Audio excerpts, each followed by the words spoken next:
Good afternoon, everyone, and thank you so much for joining us for another installment in our Westry-Horne Cultural Heritage Lecture Series, brought to you by none other than these, your Frontiers International Plainfield Area Club members.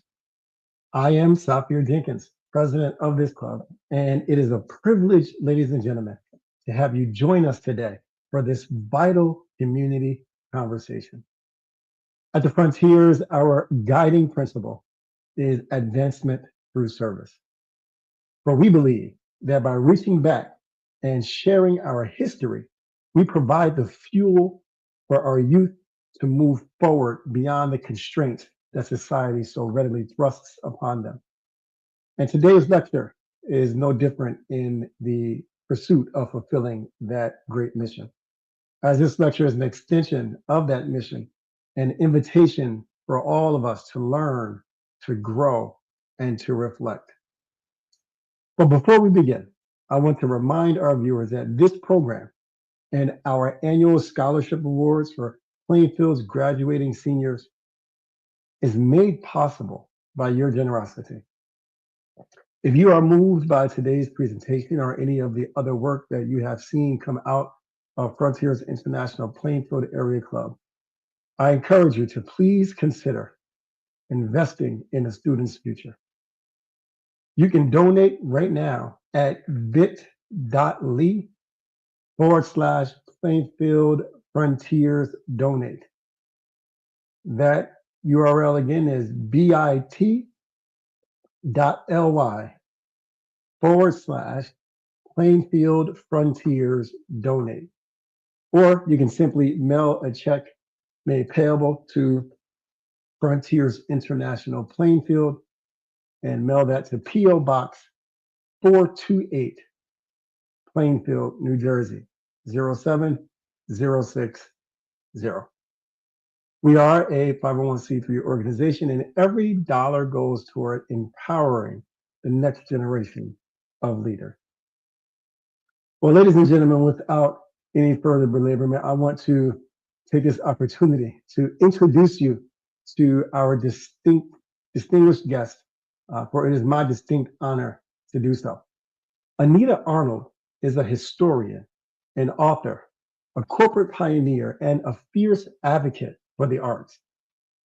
A native of Oklahoma, she grew up on her family's farm in Tecumseh, a foundation that prepared her to break barriers in spaces where few had gone before. In the corporate world, Anita was a trailblazer at Western Electric and AT&T, where she rose to become a senior manager and founded the Committee of AT&T Black Managers to advocate for equity in the workplace at a time where it was largely underrecognized and certainly unaddressed. But her impact extends far beyond the boardroom. As an executive director of Black Inc. for over 30 years, she has worked tirelessly to preserve the African American experience through the arts. She is the author of several definitive works, including Oklahoma City's African American Education and Charlie Christian, Legend of the Jazz Guitar. Today, she joins us for an intimate look at her roots, whereas she explores the topic, My Journey as a Black Woman Growing Up in Oklahoma.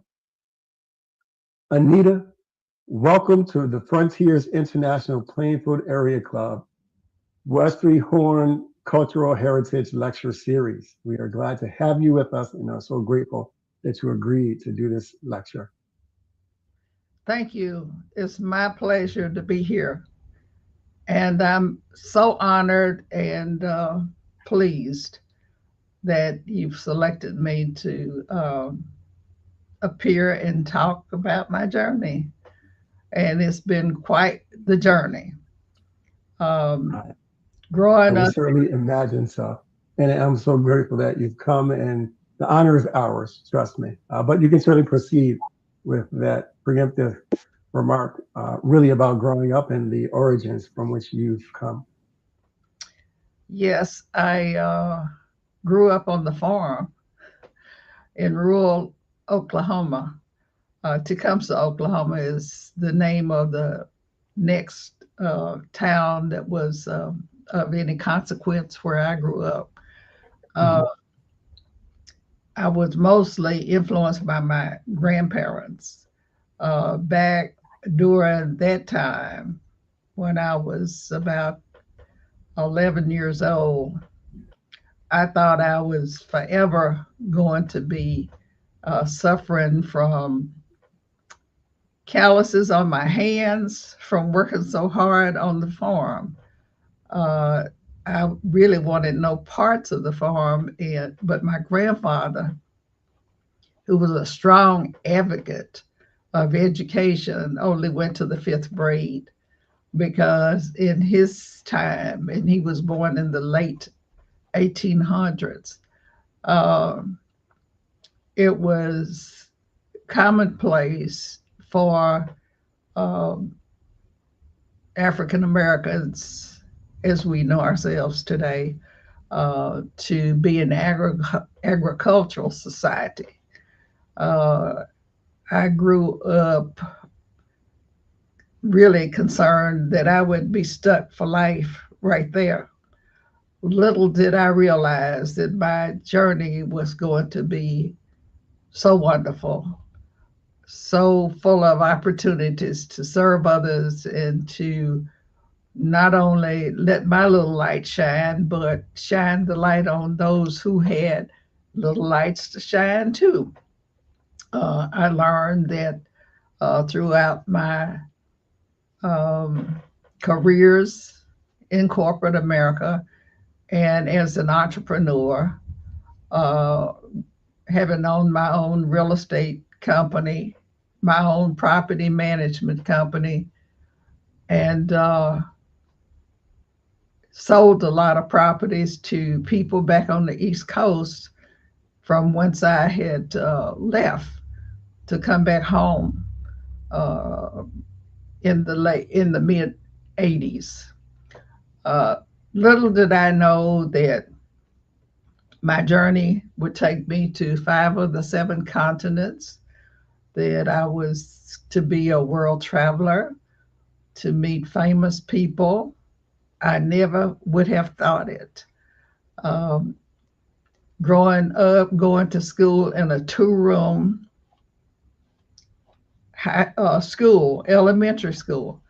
All my life, all I've known is Frederick A. Douglass schools, elementary school, middle school, and high school. I had no idea who Frederick Douglass really was when we were growing up because we just didn't get that Black history. We just can we were living history, but we didn't know that as children. I can remember distinctly growing up on the farm and discovering when I could think. I never will forget that was how I developed my love for mathematics. Um, I was in the fourth grade, and the workbook that we had, the textbook that we had a section called Think Before You Answer. That was when I discovered that I could think because I could work those word problems. It wasn't just simply add, subtract, multiply, and divide.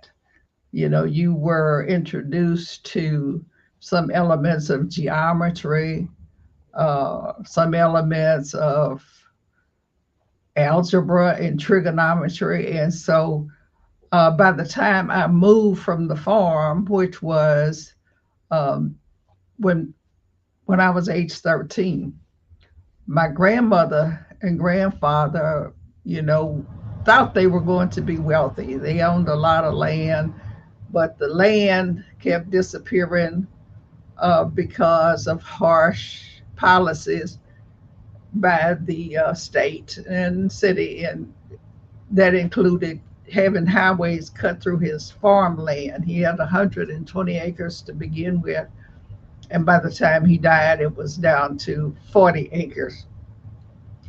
Uh, but he always believed in education regardless. And so back after my grandmother died, my mother, who had moved to Oklahoma City by then, um, came to visit us this one time. And my grandfather had noticed that we needed to be around my mother and my stepfather at the time so that I would have another kind of family life in the city. In the country, I had taken piano lessons and I was going to uh, compose and write music. If Stevie Wonder could do it, I could too. But by the time I got to Oklahoma City and I saw the bright lights of Tinker Air Force Base, which is still yet very important Air Force base in the big scheme of things among the military. Um, I completely just was dazzled and was no longer interested in the music lessons. So much so that my music teacher told me to tell my mother to quit wasting her money because I was not interested. And I was happy to do so because there was a whole big wide world to explore.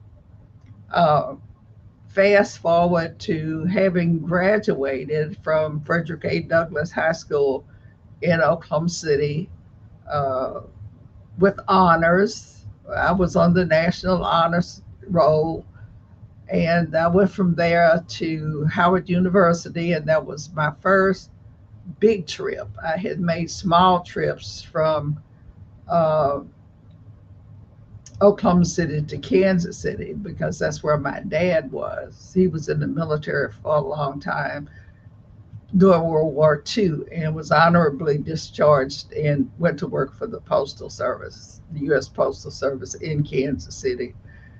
But here I was on my way to Washington, D.C., to even bigger and brighter big lights. It was at uh, Howard University where Dr. Martin Luther King came and he was a speaker one Sunday. And he had not become famous at that time. He was on his way, but we didn't know that. I have always been a curious person and didn't want to miss anything. Uh, so my girlfriends on the campus and I got up early in the morning so that we could go over to the chapel to hear this young, bright guy that everybody was talking about. We didn't know who it was. And that was the first time that I ever saw Martin Luther King in Wow. person. Uh, Wow. yes. And the one thing that I remember about him, he indicated, and I thought it was profound. He said, the Bible says you're supposed to love your enemies. He said, but it doesn't say anything about liking them. And I thought, oh, that's that's really profound. Let's dig a little deeper on that one. So anyway, I was busy at Howard breaking the rules because back then, just to show you how far back it was, Howard University's team, football team, basketball team, they were nothing. The emphasis was on the brain power, and I had never seen anything like what I saw up in Washington D.C. I felt, for the most part, that I was sort of imprisoned there Mm. because the girls, had dormitories on one side of the campus and the boys were somewhere else. and never the twain shall meet, except on the weekend, perhaps. The house Mm. mother marches across the campus to the uh, to the ballroom. We had a ballroom there. Well, I wasn't too keen on that, so I started. This was before Angela Davis. I started planning and plotting how to get away because at that time you had to answer 20 questions for the most part before you freshman girls were allowed off the campus. You had to have a senior mentor go with you everywhere. And I thought they don't give us credit for thinking much about anything. We're just here. And I found out later why they were as strict as they were, because their focus really was on the brain power. Uh, they told us we could not wear pants on campus, and so that became Mhm. a goal. Because I thought, gee, what if it gets cold? I mean, I know what cold is about. And so Right. they said, well, how will women don't wear pants in public? Mm. You could wear them in your room. Well, Wow. needless to say, I didn't last very long at Howard because I wasn't going to be in prison like that. And Mm. it's no wonder that my oldest daughter showed similar traits, even though I recommended Howard to her. And she became somewhat of an Angela Davis person. Okay. By then, of course, I had married a military guy, and I had started traveling a little bit more. And my son, who is the oldest one, um, was born in Sumter, South Carolina, Mm.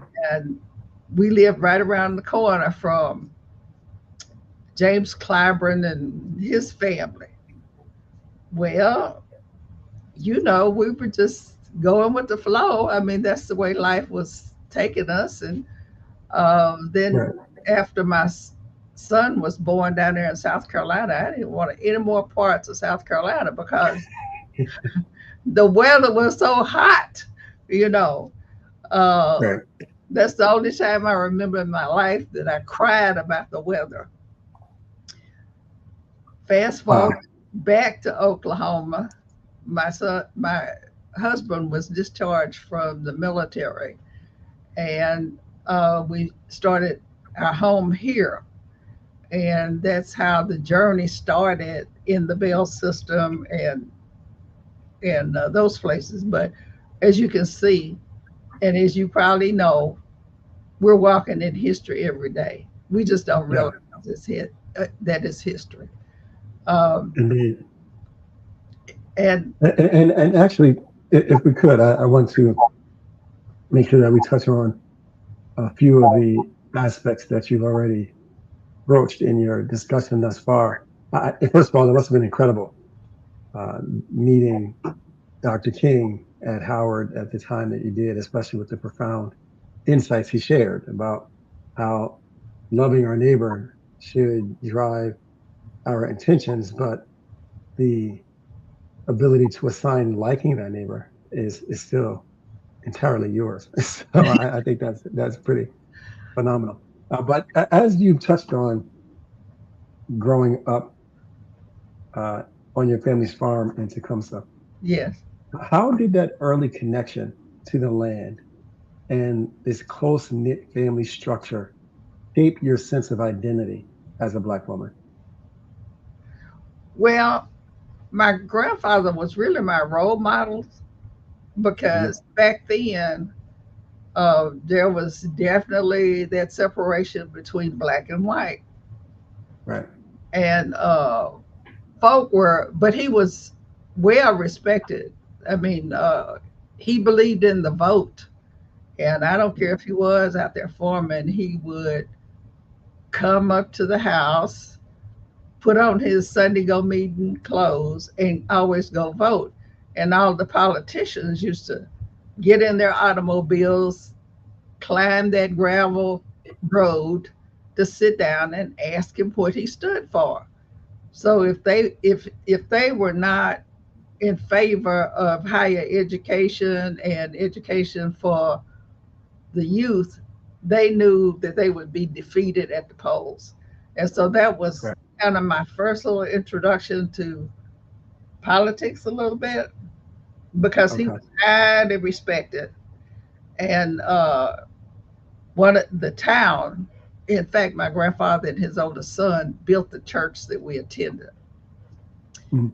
And it had quite a history because it was where Pretty Boy Floyd hung out Okay. after he had committed his crimes. But we didn't know that was history too. So Right. that was there. And then as I went to work, it was like nothing I ever played. My life just kind of unfolds. Uh, Yeah. the sentences usually start with, I was minding my own business when. Yes. Yes. And so I was minding my own business when this young lady that I used to work with as a car hop in Oklahoma Mm. City, my senior year in school, called me up. Her husband had been in the military. And so she asked me what I was doing that day. Right. And I didn't have any plans. I was just going to raise my son. He was a baby then. He is now a sports journalist, and he travels all over the world with he's been everywhere. My children have enjoyed everything, and I think I had a lot to do with that. But Yeah. nevertheless, uh, the young lady, my friend, she was looking for a job. So she said, ride out to Western Electric with me. So I said, okay. I was just going because she invited me. Long Right. story short on that, I got hired and she didn't. And I Oh didn't go out wow. there to apply for a job. So, it was pretty icy in the cold, in the car. Wow. Yeah. So, at any rate, when I got to Western Electric and I passed the test, I really, I mean, I was torn about whether I should do that or not. And my husband had told me, well, you put your foot out there, so you might as well follow through with it. And I had made some of the highest scores they'd ever seen on the entry exam. And so that's how I started at Western Electric Company. But then I didn't know that the Urban League had been trying to integrate Western Electric Mm. Company here in Oklahoma City. They just, Wow. they didn't even have 6 people of color in the whole place when I started. And Wow. I mean, I was good at passing tests and making really great scores because that's the kind of background I had, in the country. I mean, what else you gonna do? Look at the crickets and know all of the planets in the sky. I knew those, and so Right. I got sick the first. I didn't go right away to work for Western Electric because after the interview, they asked me uh, when could I start, and I said, "Well, wait just a minute. I have some questions." And they asked, "Okay, shoot." I asked how many days you got had off for Thanksgiving. They said one, and I said one. One. How many days do you have off for Christmas? They said one. I was amazed. And then they said, I asked, well, how many days do you give people off at New Year's? They said one. And finally he said, well, why do you ask these questions about the holidays? I said, well, I was expecting to be off, the whole from Wednesday before Thanksgiving until, and And they said, "You've been in school too long. That's your problem. So we'll let you get all your holidays out of the way, and then you start." So that was like in October. And so I started in January uh, 1960 at Western Electric Company here. They hired me with an apology because they said they knew I was qualified for a whole lot more, which meant that I started in in the shop uh, on the assembly line. And at that time, uh, women didn't get paid the same thing as guys, one way or the other. The man was the head of the household, and so I guess they felt like women were subordinate, and so you couldn't aspire to those other jobs. Well, that didn't last long either. Well, it lasted too long, but it gave me a chance to go back to school at the expense of Western Electric Company because as long as you kept your grades up, uh, they would pay for your tuition. And so that's how I got the rest of the years that followed. By the way, Dr. Martin Luther King was not the only famous person who came to Washington, D.C. when I was there. Okay. Queen Elizabeth came to Washington, D.C. She was the one that died. She was the one who had just been throned over in England. And everybody, except me and my friends, we didn't go to the parade. And Mm. people ask me now, even when I was being inducted into the Oklahoma Hall of Fame, why didn't you go to see the Queen Elizabeth? Right. She was there. President Eisenhower was hosting her in Washington, D.C. I said, well, I couldn't relate to her. I mean, what did, Mm. I mean, I couldn't relate to her. And they said, oh, that's the people here today at the Oklahoma Hall of Fame said, well, I can understand that when you say you couldn't relate to her. I couldn't relate then. And so we stayed in the dormitory and played Midwest all day. Okay. Well, and speaking of dormitories, it's interesting, first of all, to hear the diverse types of experiences that you faced coming up. But getting back to this educational model that you touch on, in your book, Oklahoma City's African American Education, Yes, you highlight this winning model of Frederick Douglass High School that you just touched on a bit ago. yes. What was it about that segregated environment that produced so many international leaders? And really, how did you how did it influence your own drive for excellence? Well, we had a principal. His name was Frederick uh, Moon, and he was named after Frederick Douglass. But he was an insurance guy when he first started into the field of education, and he became renowned all over the country and the world. Our principal did. People travel from Japan and everywhere else to see the school that I graduated from because he had done such a wonderful job. We had everything. You had driver's education there. You had vocational classes. You know, for those who got discharged, who were discharged from the military and didn't finish their uh, high school or didn't have a career. There was a career path for everybody.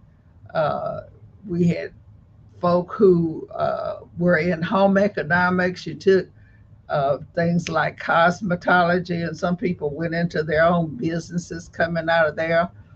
Uh, but he believed in excellence in excellent in everything.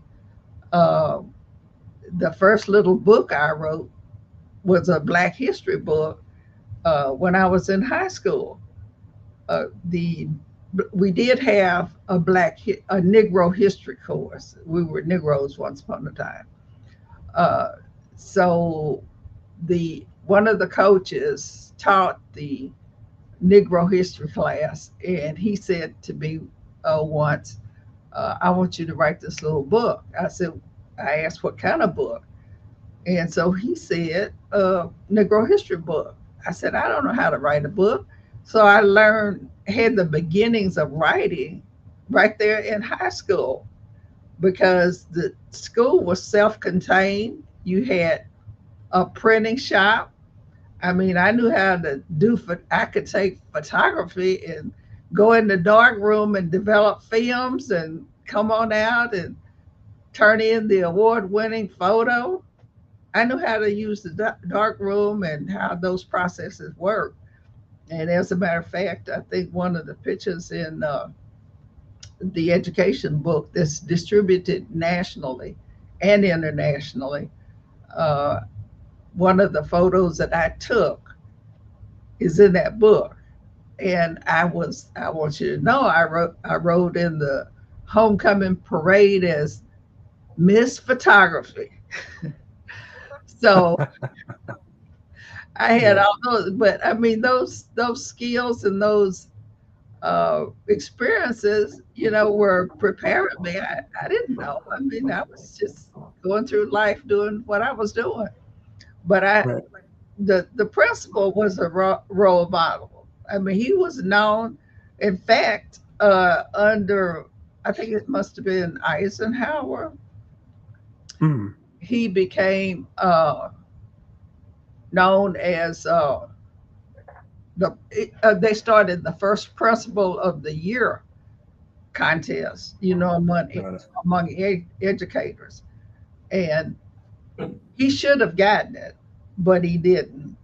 He came in first runner up or something like that. We just weren't on the top at that time. But Right. nevertheless, I had a great education there, and so I felt like after I, started traveling around the world with Western Electric and then AT&T and uh, doing things that I never thought that I would do, uh, I decided when the Bell system was breaking up to come back here, but not before I felt like I had left, the stump. I say the stump, all trees start from stumps. Um, and that's the country in me. But nevertheless, you're supposed to give back. I was always taught to give back.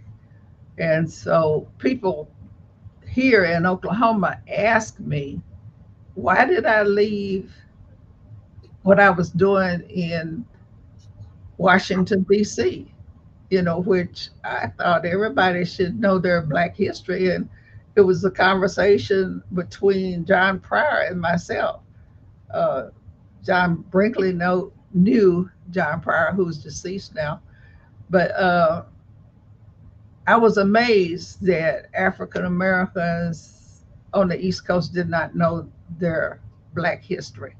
And so that started something. And so, since they were talking about breaking up the Bell system, I said, we're going to be the last hired and the first fired or out of here. And Yeah. um, so then it set me to thinking, and I thought about everything that I had learned along the way that some people on the East Coast, they just didn't know. They didn't know that about they had not had that experience that I had growing up on the farm with such great role models. And getting back to your question about since integration, because we were separate schools, one of the biggest concerns, I'll put it that way, that Frederick Douglass Moon was concerned about, and I think he was right about it, is that, I mean, he didn't take a stand necessarily and say, uh, yay, yay, yay, integration. We should have integration. He said his biggest concern was that after integration, that African Americans or Negroes, as we would call them, would not get the nurturing that in uh, white schools as we did Mhm. in Wow. segregated schools, because all of the teachers had to be excellent too. See, nobody, if you didn't have your master's degree at least, then he insisted, Frederick Douglass Moon, my principal, insisted that those teachers go to Chicago. They could not get them here in Oklahoma City. Wow. They went to Chicago because he went to Chicago and got his education and became Dr. Frederick Douglass Moon. Wow. And so all of those teachers were tasked to do the same thing.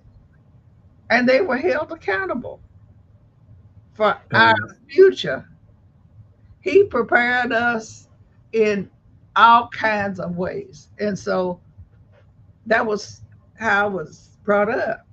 And Mhm. so when I found out from John Pryor that who came from Seattle, the West Coast, to AT&T, he didn't know anything about Black history, nothing. Right. And so that's when I was over at Springfield uh, in New Jersey. That my boss, even though I said my boss, my manager at the time, because I had just come up there to Springfield and I was in Mhm. the engineering department over there, you know, as a buyer and over those kinds of programs.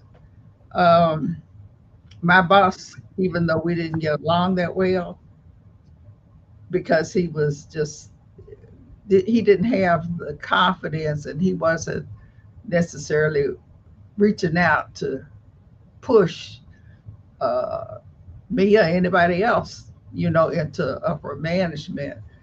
But he thought it was exotic that in my spare time, when I first met John Pryor, that I had been exposed to a little group up there. It was a singing group, and they used to open for Jerry Butler.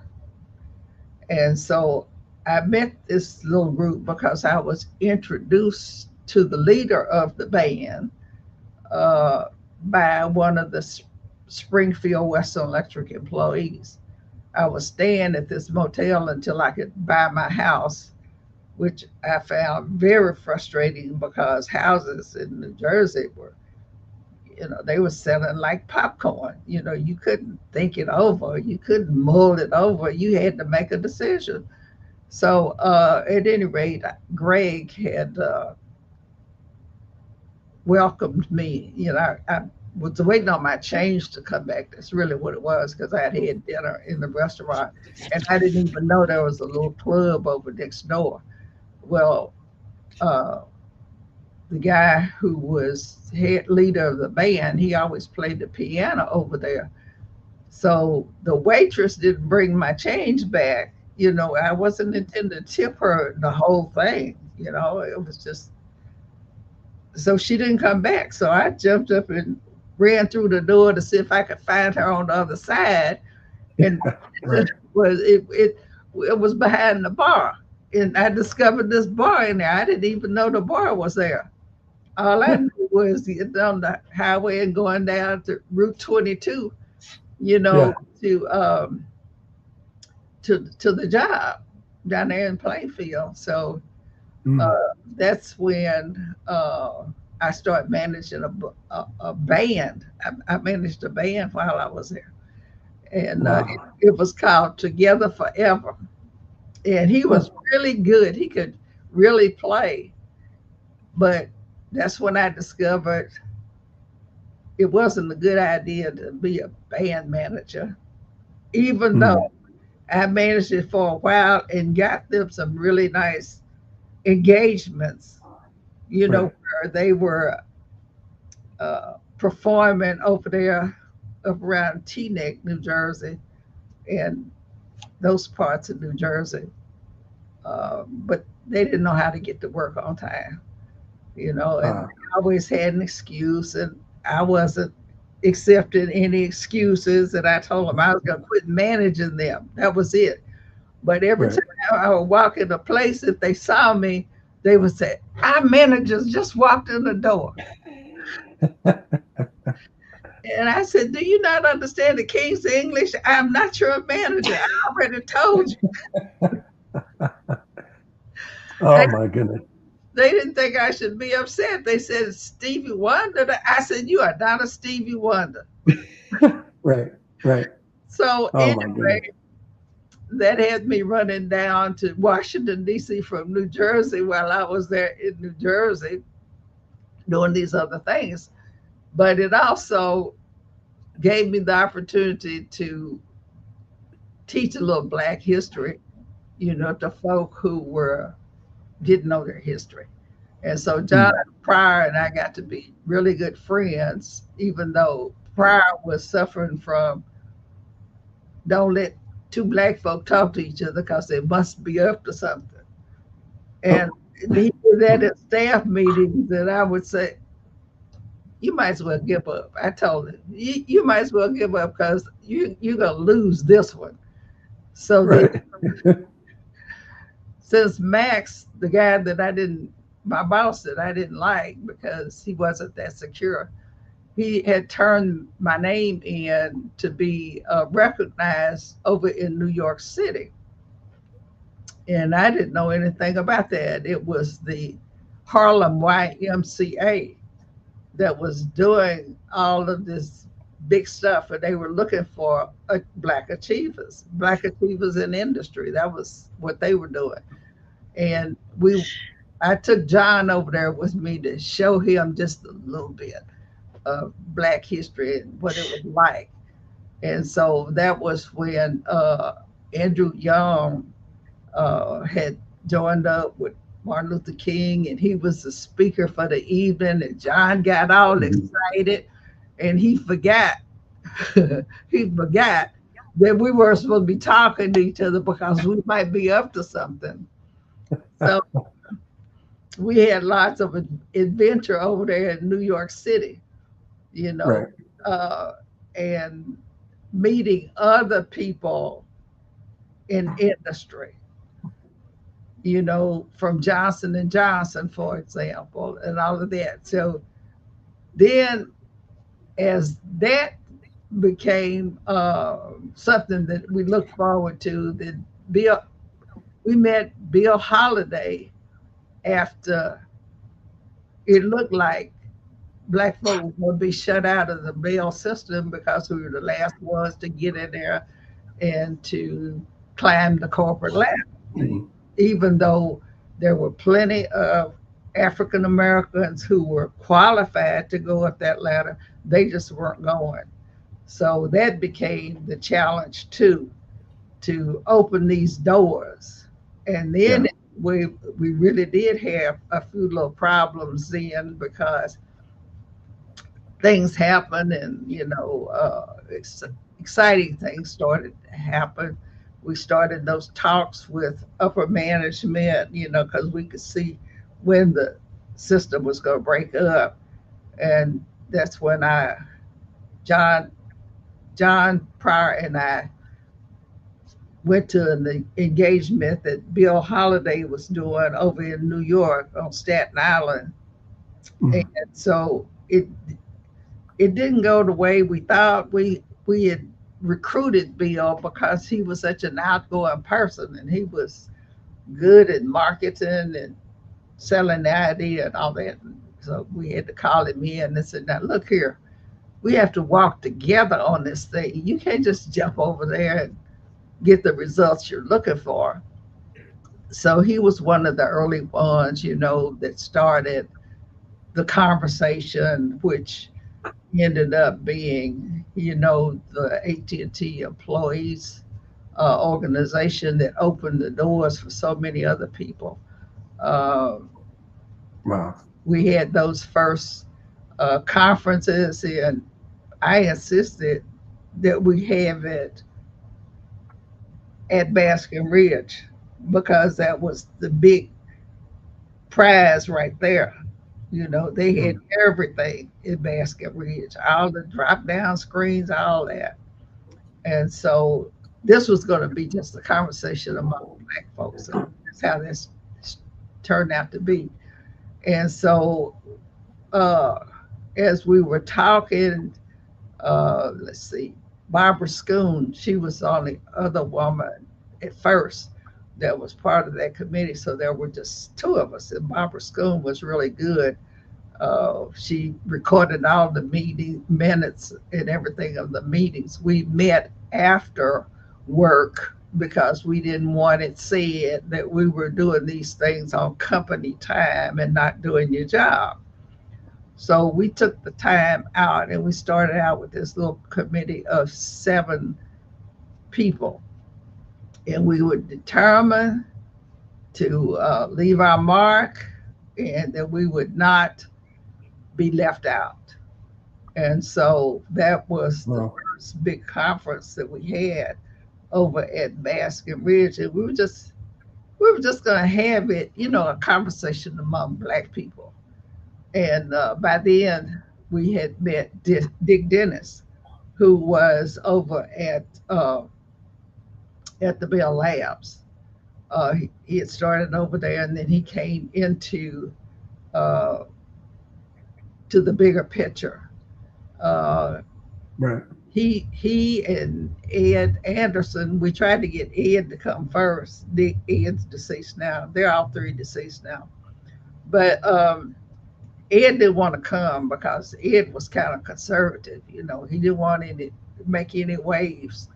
So we decided, Bill Holiday, uh, John Pryor, and myself, we decided that we had to have Ed because he was the guy in human resources, and he was supposed to be keeping track of everybody, all the Black folk in the Bell system, which was all over the country at that time, including Bell Labs, Western Electric, all that.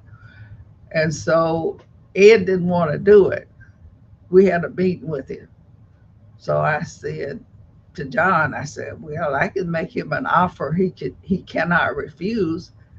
And John wanted to know what I was going to do. I said, well, just, bear with me. So we met with Ed and we told Ed, look here, you got a choice. You can either stay on the outside or you can join us and know what's going on. Because, see, the corporation is dependent on you to tell Mm. them what's going on. And how will you look being clueless about what's about to happen? So, Right. Right. so that's how we recruited him.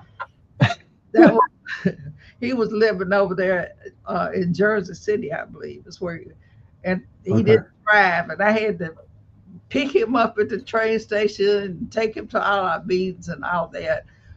But he was good. Uh, he had good taste too, because was friends with he was friends of the artists like Romero Bearden and people like that. And so he took his uh, paycheck for the most part and collected this great art. And Okay. so he was the key. Then when we got Dick Dennis involved, that right there was coup de grace. I mean, you couldn't do any better than that because he knew exactly who we needed to talk to for whatever reasons. And so he introduced us to at least he introduced me to Dr. Kenneth Clark, who had that doll experience, where he tested Black children growing up with a black doll and a white doll. And those Black children always picked a white doll. He was famous for that study right there. So I got to meet Dr. Clark, and we worked together. He came in as, the psychologist, really, uh, in Wow. this whole big endeavor. And so we were off and away, and it was pretty adventuresome. And we were getting ready to have our first conference. And this was just a conversation among Black folk. And we decided we were going to have it at Baskin Ridge. Well, Benny James was another person that we also recruited. And Benny, he had a good vice president. We thought him good. He was a level headed guy, and we didn't really know him. Benny James just kept pushing him. And I see it. This is supposed to be a Black conversation. Why you keep are you trying to curry favor with your vice president? Is that what it is? And Benny says, no, no, no, he's really a good guy. I said, well, if he's going to participate at all, he's going to be uh, the last speaker in the conference. And the conference was held on a weekend. Like we had this cocktail party, and we'd invited people from all around the country, to come up. And folks from New Jersey, they were just about scared to come up, to the conference. They were scared they were going to get fired. So we sent it around the country to all the Western Electric folk, to all, uh, the Bell Telephone Company people. We sent it everywhere. So anyway, that's that long story short. We agreed to let Bill Bueller come as the last speaker, and he was the vice president. We would be through with our conversation when he spoke. Well, we had a cocktail party at the hotel the night before, and to greet all the folk from around the country coming to the conference. And we looked up, and there was another guy in there in the conference. It wasn't Bill Bueller, it was somebody else. I had never seen this person. I said, who is that? He went from one little cocktail group, how you socialize, hey, where you from, all that. And he went from one little group to another. And he finally came over to where I was talking to someone. And he says, hi, my name is Bill Stritzler. And I thought, who in the world is Bill Stritzler? And so he said, why do you find this necessary to have this kind of conference? And I said, well, it's a win-win situation as far as I'm concerned. The company wins and we win too. We're not doing you any harm. What do you mean? Why are we having this conference? I said, it's necessary. You've got to break up the bail system, and we're going to be left out. We don't want to be left out. So he said, I see. And he left and went home. And of course, we said, Ed, who is that? Oh, that was Stritzler. You didn't tell us about him. Well, anyway, Bill Bueller was a speaker, and it snowed like mad. The snow was up to your eyebrows. I got up and cleaned my sidewalks off, went to the train station, picked up Ed, and we were there. And Bueller came in with his galoshes and the first day. And we thought, how are we supposed to act? Wow. Right. I, Right. I said, just like we were planning on acting. That's how. So we went through all that day. He didn't say a word. We were all saying, now you watch it. You tell me what he does in that workshop, because he signed up for all these workshops.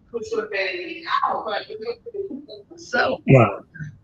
so anyway, the next day,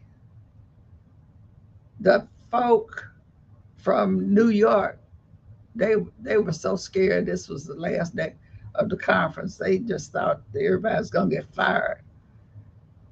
Well, Bueller got up there as a speaker for the closing of the conference. And he said, we were standing in the wings, of course, on the stage. He said, I want the 7 people that came, that put this together to come out here on this stage. And everybody went, oh, and they just knew Right. Of it course. was about to fall.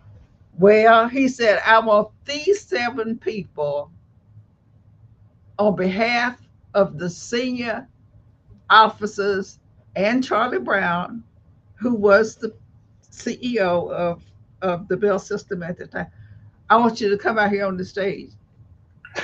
Yeah, well, what are you gonna do? I said, you heard the band, come out on the stage. So we went out on the stage, and everybody was sitting there holding their breaths, especially the ones from New York. He said, Of course. I want these 7 people right here on behalf of Charlie Brown and everybody else to work with us at AT&T to create the new AT&T, Wow. the same one. Wow. And that's how that went. So we Yeah. got busy, and we had job fairs, and we had invited craft food. We were inviting black folk from Kraft Foods and from all these other places, from their human resources department. It was a good, I mean, I said, Right. bring those resumes, because if they tell you that they laying you off because they're trying to go from 1 million employees down to 600,000. That was the Yeah. goal. So Yeah. 400,000 they weren't going to be there any longer. So anyway, Wow. that's that story. So Well, it's really incredible to hear that. Working in HR, you often encounter these business resource groups or these affinity groups that exist to ensure representation. And representation matters, of course, when you're trying to cultivate a culture within an organization that really values the input of all of its employees. And it sounds like you had this early experience of these affinity groups, these resource groups, through the experience you just shared. And really, what it translates to me is that representation is overlooked far too often, and it really does matter. But it stems right back to what you brought up earlier. You talked about how your encounter with individuals in this region who were unaware of Black history and the fact that the experiences they were facing were stemming directly from some of the historical atrocities that had taken place, and that they were writing history every day. So it sounds to me that it really resonates and it aligns with the Frontiers theme for this year, which was at our MLK Memorial Breakfast, a knock at midnight. And just like when you met Dr. King, that's right. looking back at your youth in the Jim Crow South, Yes. what were those midnights that your community faced, and how did they provide the bread of hope to one another? Because clearly hope continued to drive you to break barriers, to change the narrative, and to really disrupt the status quo to bring about transformation. So, what were those midnight moments that you faced? Well, um, actually, I probably never would have left AT&T to come back here. And people ask me that question here. What made you come back? And I tell them just candidly, I try to be candid. I said I was delirious. That's what it was. And they said, delirious? What do you mean?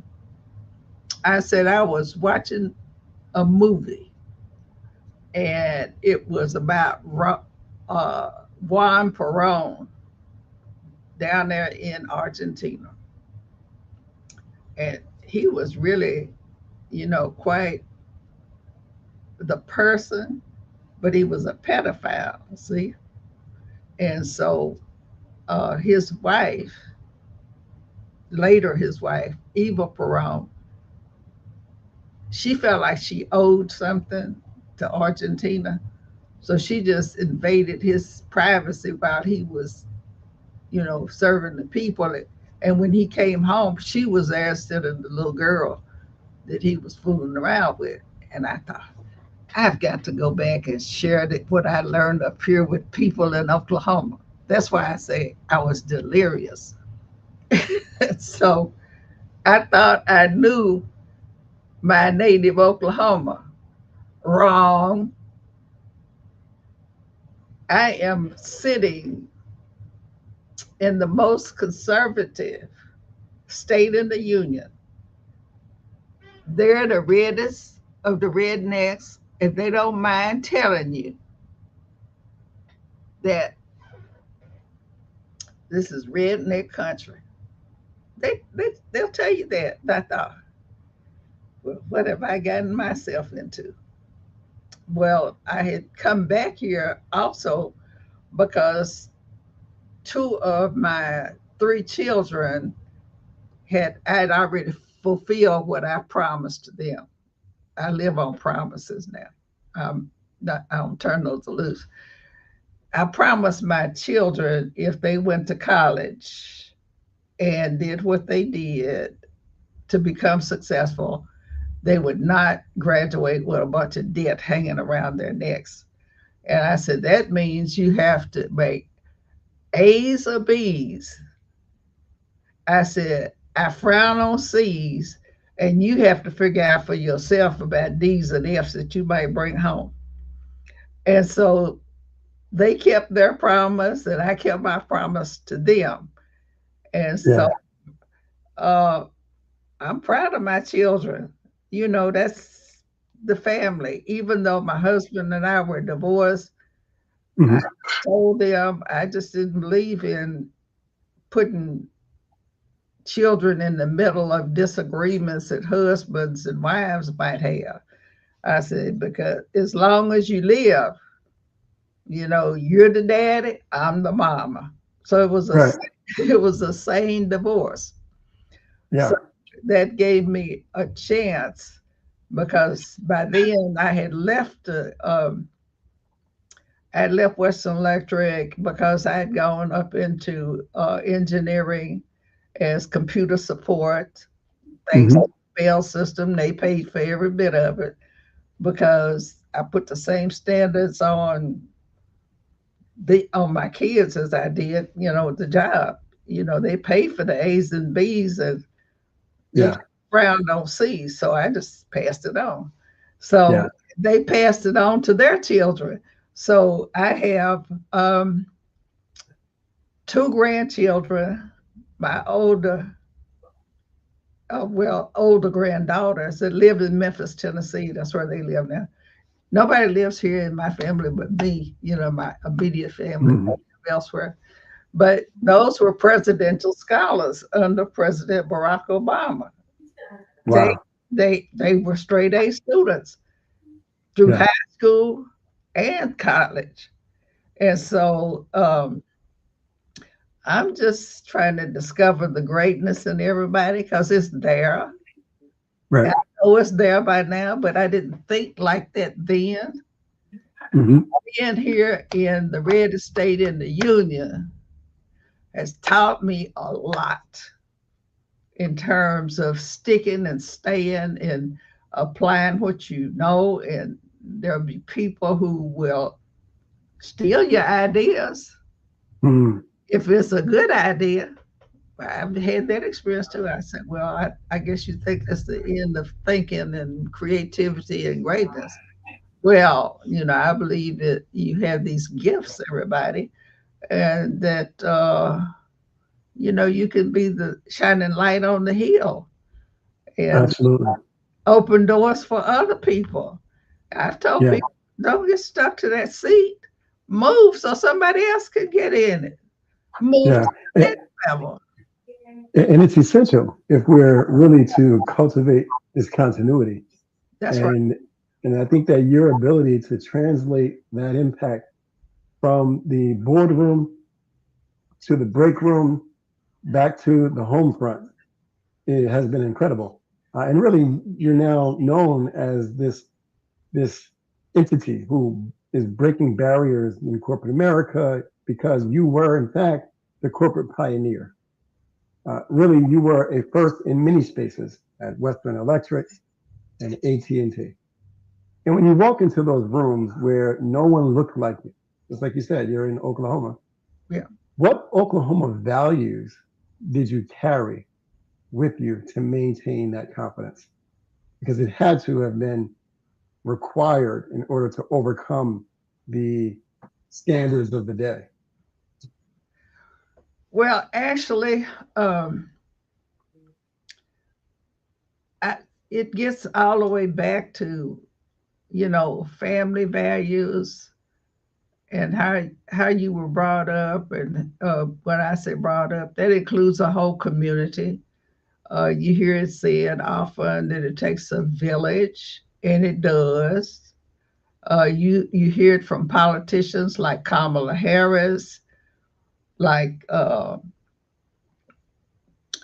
like well, the late Jesse Jackson. He had Keep Hope Alive. That those were some of the people that I met on this journey that I never ever thought I would. But when you look around and you see what others have accomplished before you, you recognize that you're standing on the shoulder of some other giants, and that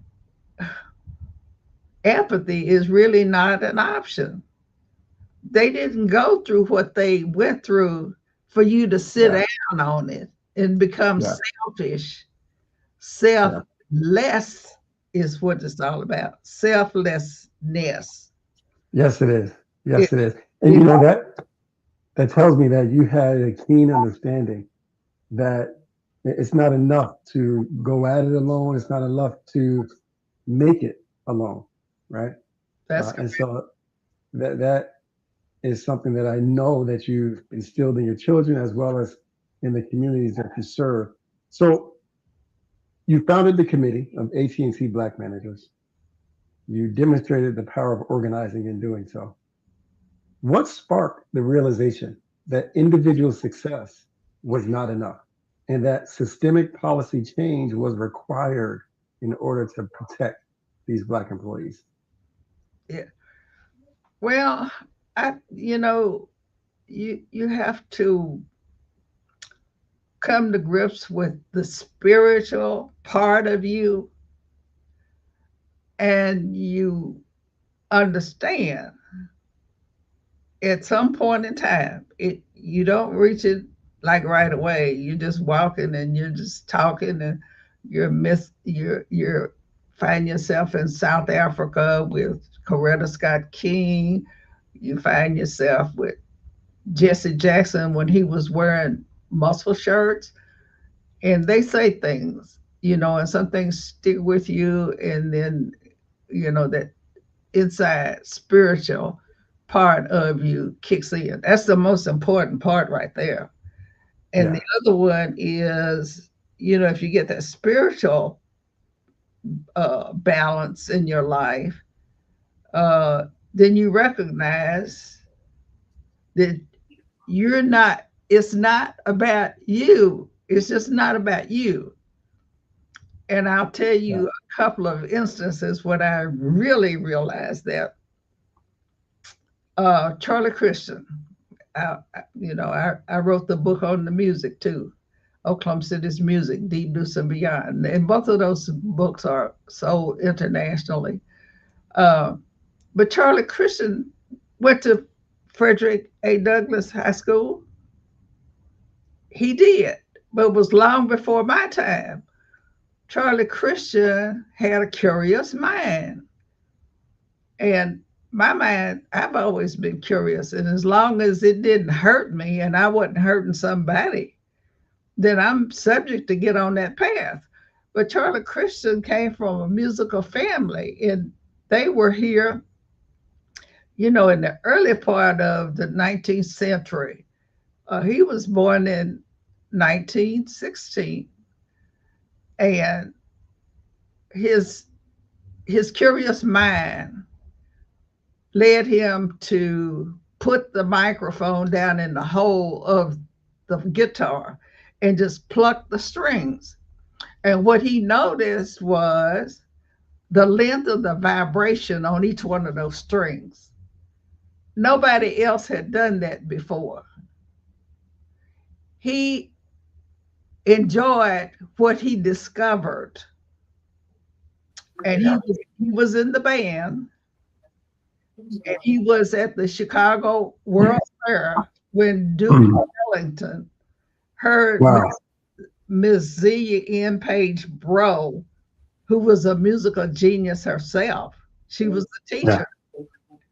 And he wanted to know where that music was coming from. And so Mrs. Bro and Duke Ellington became friends, and he came back here to Oklahoma for her funeral.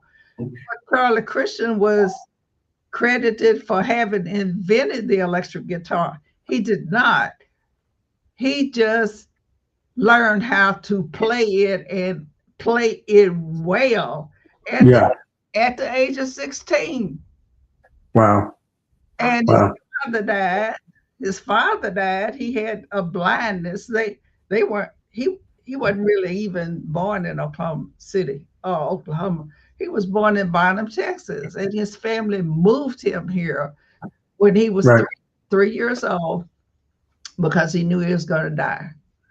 So Wow. he and his brothers played music on some of the street corners in the wealthy areas, and people would throw money at them. Mhm. You see that phenomenon. At any rate, when the electric guitar did come out, he made history because he was the only one that knew how to play it. And Wow. took Benny Goodman's band, took off. I mean, he almost didn't hire him, but his reputation has spread around the territory, and that's what it was. It wasn't Wow. neat and nice and states and all that. They were territorial bands. Mm. Way he's in every major music hall of fame in the world, Yeah. and he's Wow. in the Oklahoma Hall of Fame. And I was asked to write up his resume and collect all the information, all that, so he could enter the Oklahoma Hall of Fame. So he's in there. He's got Wow. one close living relative that I discovered right after they had decided to put him in the Oklahoma Hall of Fame. And Freddie Jenkins lives out in Arizona, and his wife, Daisy, I know them by now, and she writes books, award. And so then I got the movie star connection, you know, Nice. and I went from knowing Earl Graves personally, working with him, and Dick Dennis, I introduced him to Earl Graves' Black Enterprise magazine. And Wow. so I was traveling in that circle, which led me to South Africa and meet Mm. President Nelson Mandela in his home when he became president of South Wow. Africa. And I learned the African history and seeing the culture and some of the things over in South Africa. I thought, I saw my grandmother do that. And I Mm. thought, I'm 2,000 miles a long way. How did she Wow. boil that water in the yard and throw the chickens in there so the feathers could come out easier? I saw it over there in South. I said, wait till I get back to New Jersey to tell my boo, yes, you are black. You came from Yeah. Africa. So that was just thrilling. And so that from one thing to another, and you meet Muhammad Ali, Mm. yes, when he was Wow. out of favor and had refused to go to fight in the military because he didn't believe in that. I yes, I met Herbert Muhammad, you know, Wow. um, one of the sons of Elijah Muhammad. Hmm. Uh, I've just had worlds of experience that I never ever thought, but I always thought that I should give. And so when Charlie Christian was inducted into the Jazz at Lincoln Center Hall of Fame in New York, well, his daughter had died. He only had one child. She had died. And Charlie Christian's never, his mother was a musician as well, that she had died. And so they called me to ask me, since I wrote about it, and they asked me if I would come to New York or find his family to come to New York and get the big prize, the prize with the Movado clock with the diamond in the middle. Wow. Yes, because um, his girlfriend that he had the daughter by said the jig was up. She was going to pretend that she was Charlie Christian's wife. She never was married to him. So Hmm. I went up to New York to accept this award. And I just thought I was going to get up there and say thank you and sit down. Right. When I talk about the spiritual being within you, I was sitting up there at the Dizzy's Club where they were having the ceremony. And I was sitting there with this guy at this little table, and he was from Belgium. And so he was there, he said, to represent Django Reinhardt. So we were just chit-chatting like that because Django Reinhardt was the next one to learn how to play that electric guitar. And just as we were winding up our conversation, the program started. And the first thing they did, they called this guy from Belgium to get up there and accept, the award uh, for the Django Reinhardt, the guy that lived over in Switzerland, somewhere there about. And he got up and he took this piece of paper out of his pocket. And I thought, what is he doing? And he gets up there and he starts reading his speech. Mm. Now, I don't have a folded up piece of paper in my hand. I thought I was going to say, thank you. So I said, oh man, they didn't tell me that because I talked to them. Jazz at Lincoln said, I talked to them before I went up there. They Right. did come up here and accept it. So then I start writing little notes. I said, well, let me see, what can I say? And I said, well, maybe they want to call Charlie Christian. I'll just Mm. I'll just copy down some things and maybe I can talk from there. He accepted that award and put it in his pocket. He came back and they said, Charlie Christian. And I thought, oh, Jesus, help me. Help me, Jesus. And I stepped up there on that stage. I had no folded up piece of paper, no nothing. And the words came.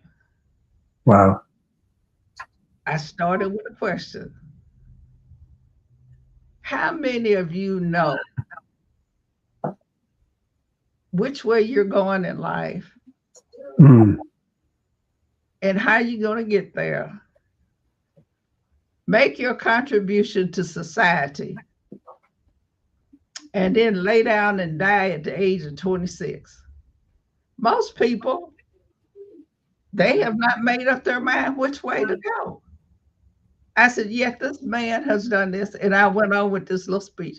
And everybody was sitting there and I was trying to read their faces and I was just talking. And so finally, after about 5 minutes, I sat down. They gave me a standing ovation. Wow. I thought, That's what I thought. Wow. I said, well, okay, I guess I got past that. Thank you, Jesus. And so when the whole thing was over with, I mean, everybody had a folded up piece of paper but me. Yeah. And yet I was good. And being from Oklahoma, I said, well, I'm going to take these little programs that white people leave them on the table. I want to take these programs out to Oklahoma, and then I'll have evidence, and well, before I could even get out of the room, these women running up to me, different ones. These were funders, the ones that went to Marcellus pat on the back and the shoulder, Yeah. do them this way so they can keep the money going. They came up to me and they said, "Oh, honey, you were so good." And I said, "Really?" So they reduced me to one word, really.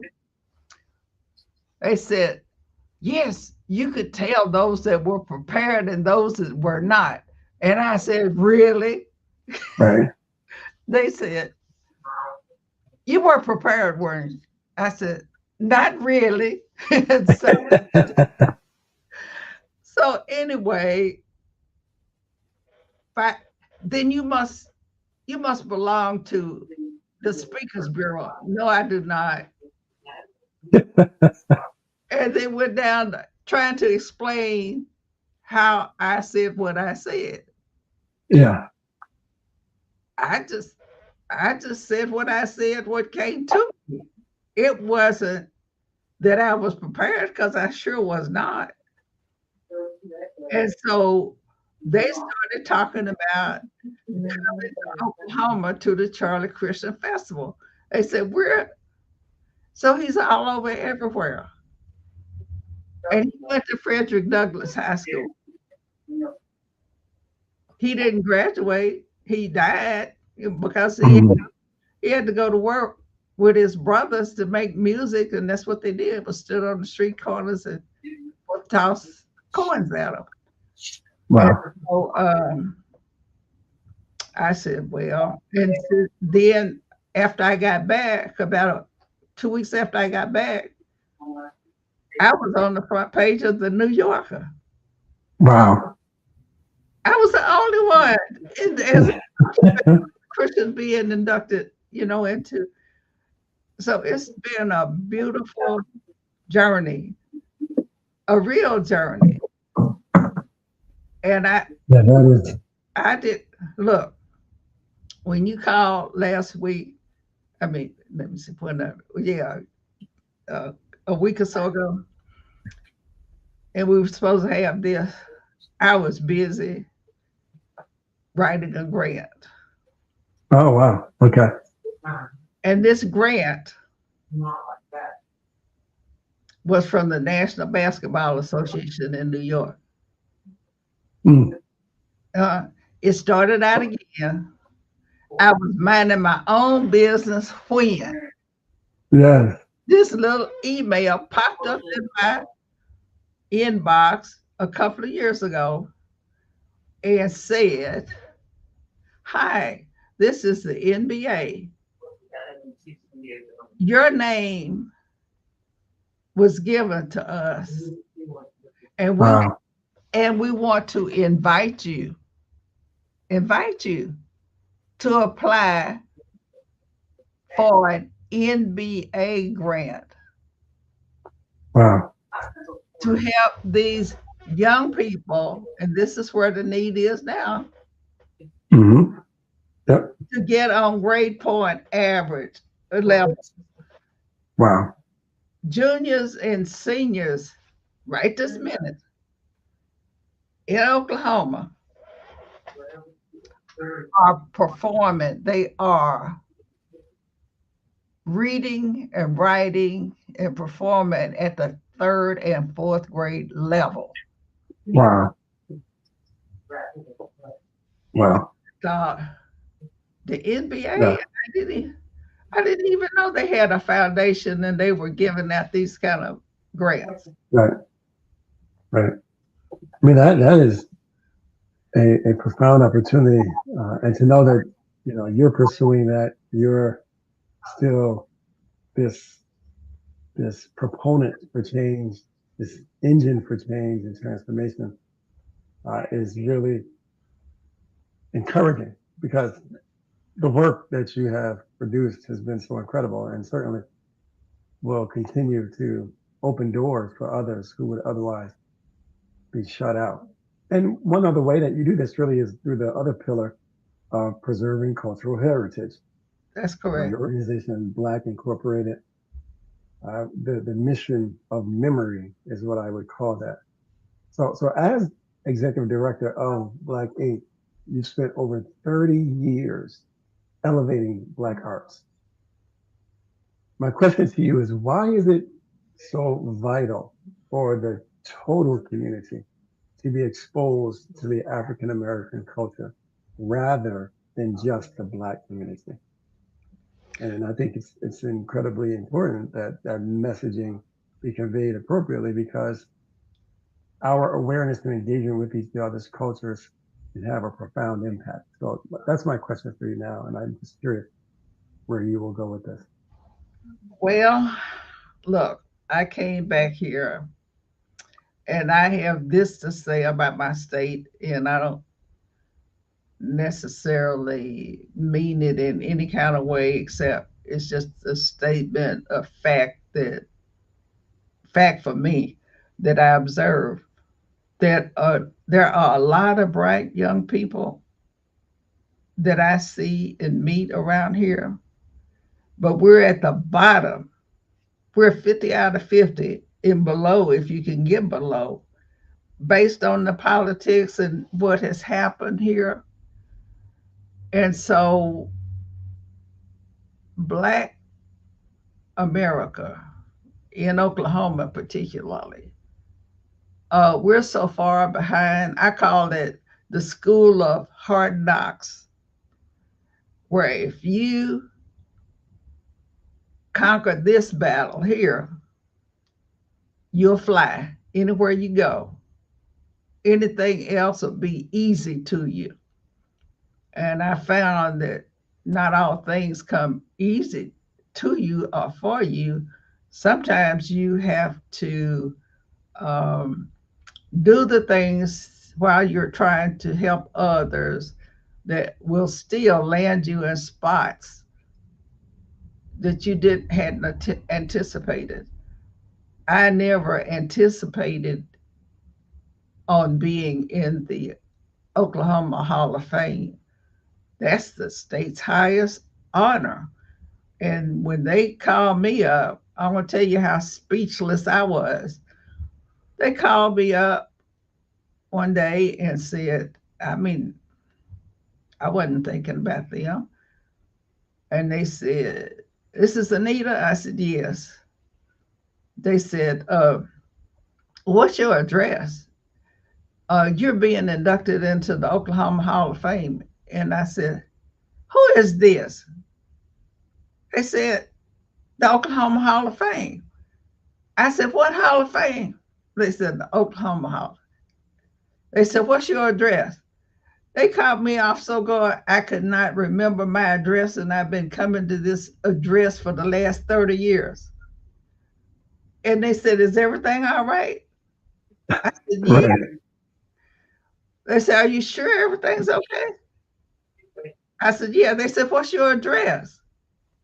I didn't say anything. They said, "Are you sure it's not a problem?"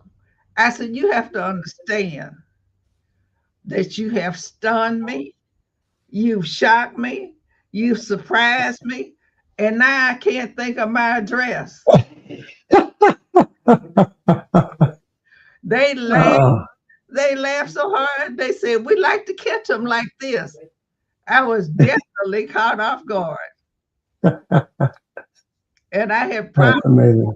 I had promised myself since I wrote it up for Charlie Christian and Alfred Woodard. I had to write up hers too.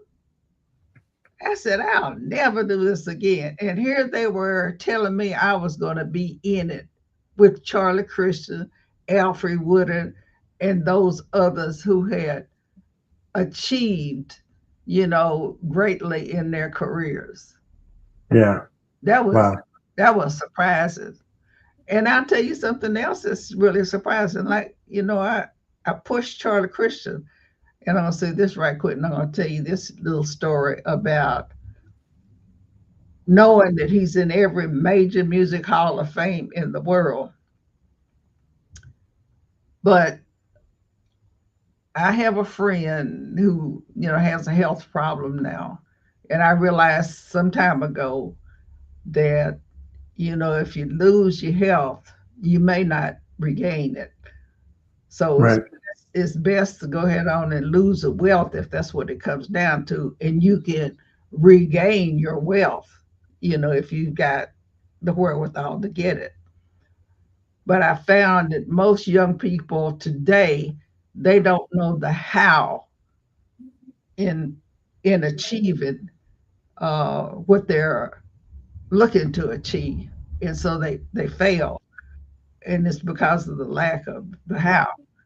But nevertheless, my traveling buddy, I have lots of traveling buddies, or I used to, because they're dying out. I am 86 years old, and she was invited to a wedding in Paris. Hmm.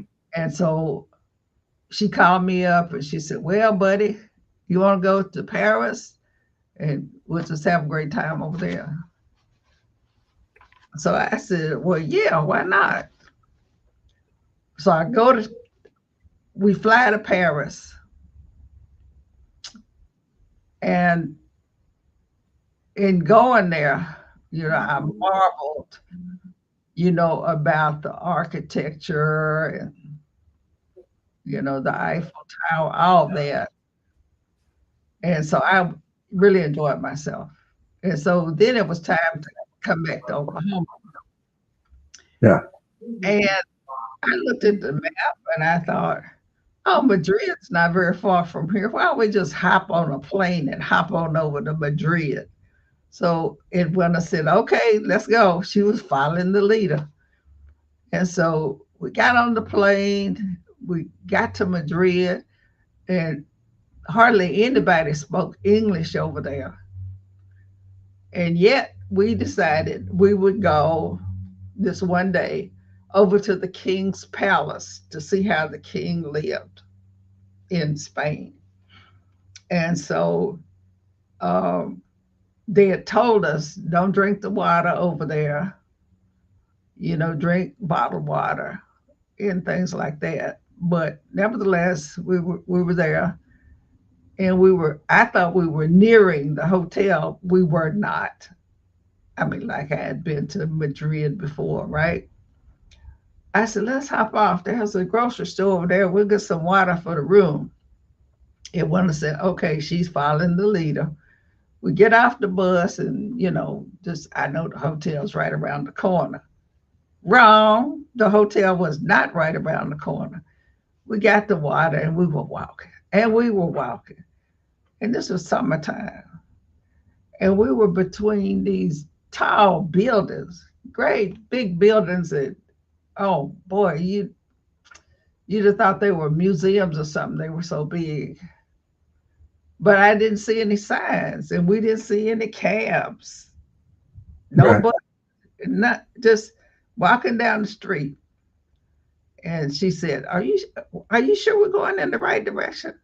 I said, "Come on, we're going in the right direction.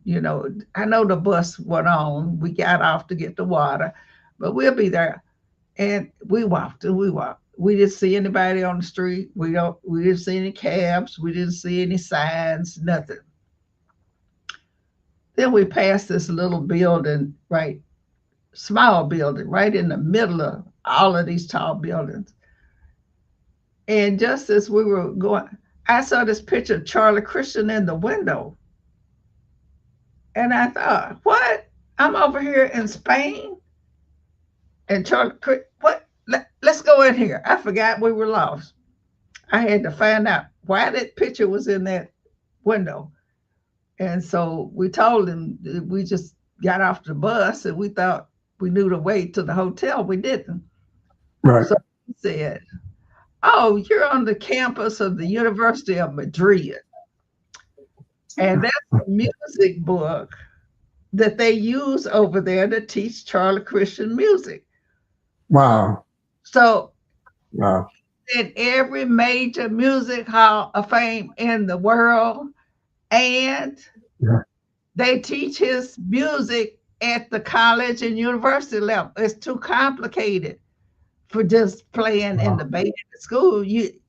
This is Yeah. real high level. And Yep. so I was convinced that Charlie Christian, they teach his music all over the world. And if you ever Googled his name or search his name, you'll see more than 72 million inquiries any day Wow. of the week. Wow. And he went to Frederick Douglass High School. Look, we're having Completely full circle. we're having the Charlie Christian International Music Festival. I'm the executive Hmm. director. We are having it's the celebration of celebrations. Hmm. This year we're celebrating Charlie Christian's 110th birthday. By the way, he Wow. died from tuberculosis, complications, I'll say, from tuberculosis in New Okay. York City at Seaview Hospital. We're Wow. celebrating his 110th birthday. We are celebrating Frederick Douglass High School's 135th anniversary Wow. this year. Wow. Is the oldest high school in the state. It's Amazing. the oldest in the whole state.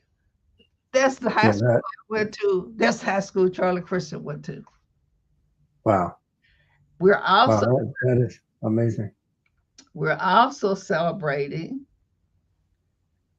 uh, Route 66. That was a Mm. musical trail between the East Coast and the West Coast by Right. bus, by car, or by train. That's how Charlie Wow. Christian got to Benny Goodman on the West Coast from Oklahoma City. So we're Yeah. celebrating Route 66 because Oklahoma City is mighty pretty, the song says. So that Yeah. comes up. And we're celebrating this family doctor who was almost everybody's family doctor. He's deceased. He would have been 120 this year. And I Yeah. know that Oprah Winfrey was not the first Black billionaire. Dr. Finley was. And we're celebrating him. And Dr. Finley's, let me tell you this about Dr. Finley, about history that we don't know about. While I was writing those books, those two, I was at Dr. Finley's house. And I said, Dr. Finley, I was over there at the Slaughter Mansion. That was his Right. father-in-law. Wow. I went to church once upon a time when I was around 19 or 20 that Dr. Finley went to and Dr. Slaughter went to. Dr. Slaughter's wife went to. Wow. Dr. Slaughter, I asked Dr. Finley, I said, I saw you, a photo of you and Dr. Slaughter over there at the Slaughter Mansion, which at that time was a bed and breakfast. Right. You all had these little leather caps on with those goggles on top. I said, "Did you own a plane? Was that your plane?" Oh no, he laughed. Dr. Slaughter owned that plane. He owned that airport. He had his own airport. These are black. Wow. These are black. And he taught Dr. Slaughter. He was so fair, they thought he was white, right? Right. White people Wow. didn't know that he was black, but he owned the airport. He had his own airport. And on the weekends, he taught young black boys at How Douglas to High fly. School how to fly planes on the weekend. Wow. That is amazing. Yes. And That's amazing. the girl that the young lady I went to Paris with and on over to Madrid, her husband was one of those that they had a plane. Black folk had Mm. planes and they were flying back then. Wow. That's history you don't know about. That's right. That's right. And memorializing that, ensuring that it continues to get shared is so incredibly important. I mean, you've written extensively Yes, about the jazz duo, Charlie Christian, Deep Deuce, and you know, we've touched on that a bit today. And you've written extensively about the jazz legacy of yes, Oklahoma City. that's right. So as we prepare to close, I want you to share a few remarks. First, this final question, and then you can share any closing remarks before I wrap up.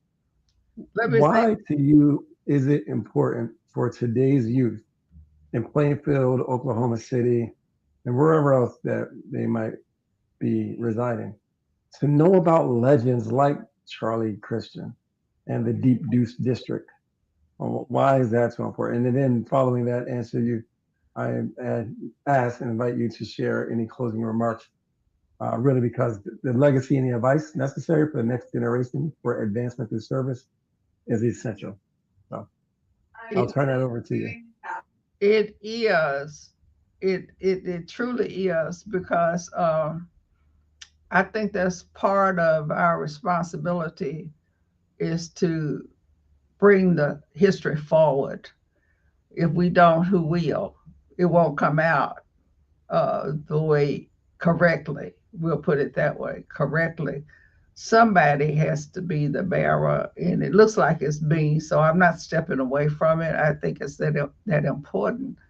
But even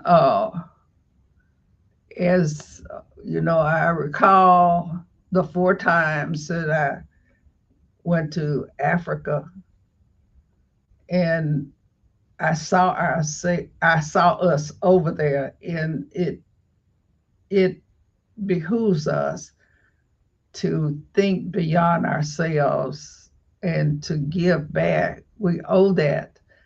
People ask me all the time, well, when are you going to retire? And that spiritual part of me says, the good book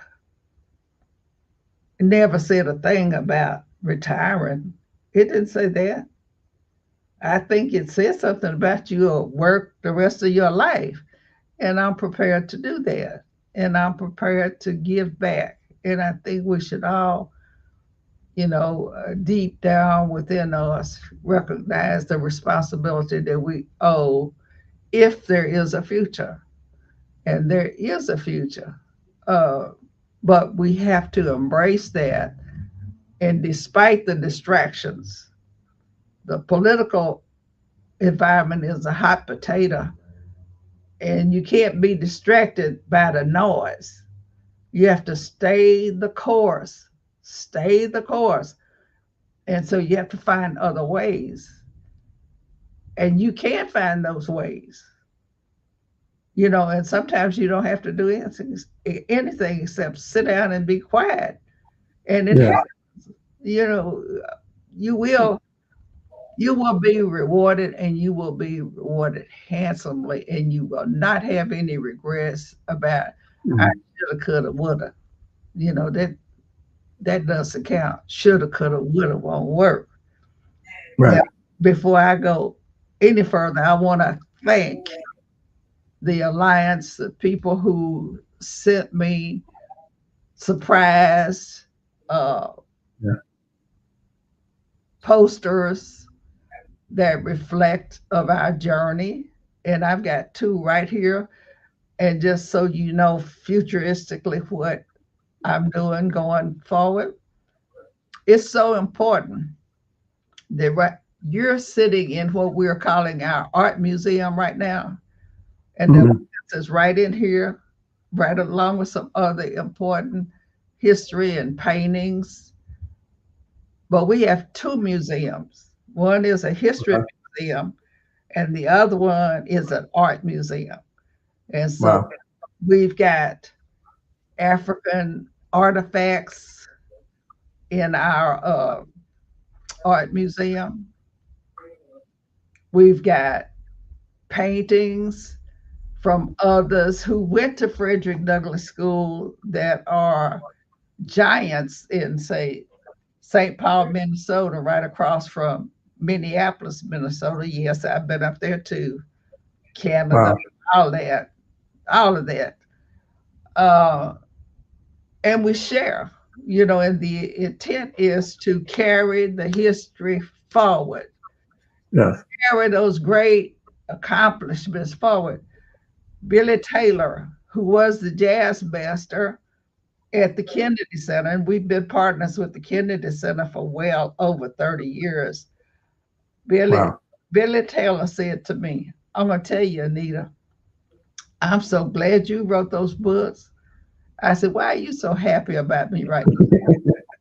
He said, some people will wait 100 years till you're Mm, dead and gone, and they'll erect a statue to you and paint it white. And he said, wow. you got the evidence right here. He said, I'm so glad you wrote those. And so I had never Wow. looked at it like that. But you Yeah. just stay tuned and listen up, and it'll just take you further than you ever, ever, ever, ever thought you would go, and see places and do things that you never, ever, ever in your wildest dreams would have thought that it would have happened to you. Yeah. So Incredible. yeah, so it's that giving back, and there are many ways that you can do it, and pushing the history and the arts and all of that. And we can get those kids up to grade level, even though they're reading and comprehending at the third and fourth grade. We've done it. We've got Yeah. resources, and I'm just Yeah. sharing.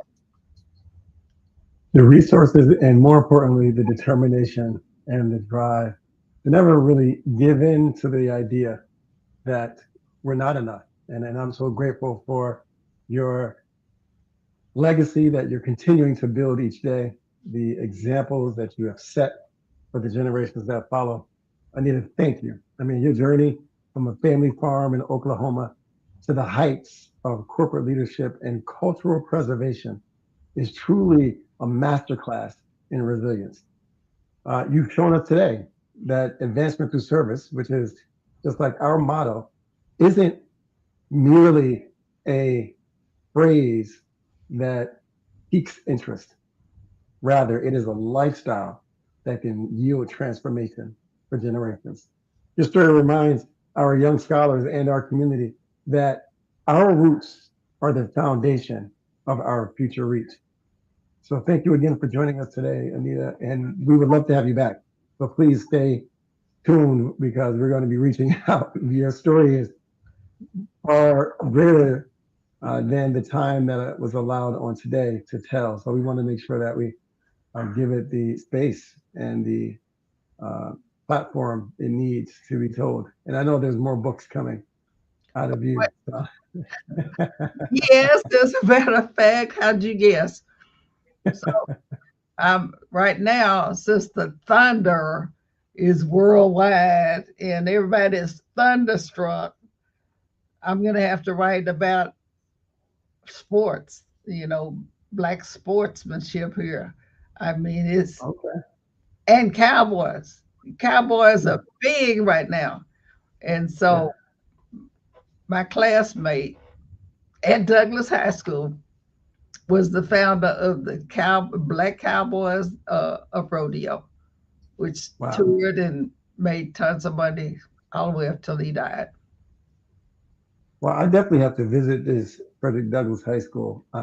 It sounds like some tremendous greats have come out of there, and I really need to Oh pay yeah. homage by getting there. So I'll be visiting. Maybe I can come get with you and we go on tour there. But I Oh, really would look forward to doing that. come down Yeah. for the festival, July Okay. 3rd, 4th, and 5th of this year. I All mean, right. look, Mark, I don't know if you know Mark Whitfield, but Mark Whitfield is over there in New York, and he is Mm, the master, guitarist, Okay. and he's going to be here. And Mark is so bad, Lord have mercy. He just makes you holler. Nice. I mean, Nice. he gets through with you. I mean, oh, just goodness, goodness, goodness, and That's amazing. greatness, greatness, greatness. Well, I'll be looking for information about that from you, and I will certainly share it with others to ensure that all who can go from this region and across the country will make it down. So, if time permits for me, I certainly will be there. So I appreciate the extended offer Great. there I, and the invite. I'm going to send you a save the date flyer. Okay, George, perfect. look, George Benson is going to be producing this. Okay, I know George well. Yeah, okay. I'm Yeah. just saying, good stuff coming up this summer. Okay. All right. That sounds like a plan to really be enacted. So thank you so much. I want to thank you again for sharing with us on today. And we will be seeing you again soon. Stay tuned, if you would. I'm just going to place you backstage as we prepare to close. Ladies and gentlemen, thank you all so very much to our viewers on Facebook and on YouTube. Thank you for joining us for another installment of the Westry-Horne Cultural Heritage Lecture Series. If Anita's story inspired you today, I ask you to help us write the next success story for a student right here in Plainfield, New Jersey. Every contribution to our scholarship fund directly impacts a graduating student's ability to walk through the doors that Anita helped open.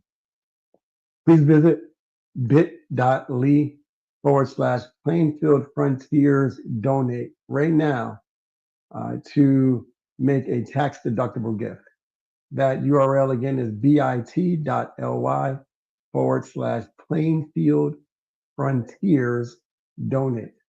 Whether it's $10 or $1,000, your investment stays right here in our community. You can also mail your support to us to our P.O. Box 428, Plainfield, New Jersey 07061. Again, on behalf of Frontiers International Plainfield Area Club, we thank you for your time. We thank you for your attention. And most importantly, we thank you for your continued support of our mission.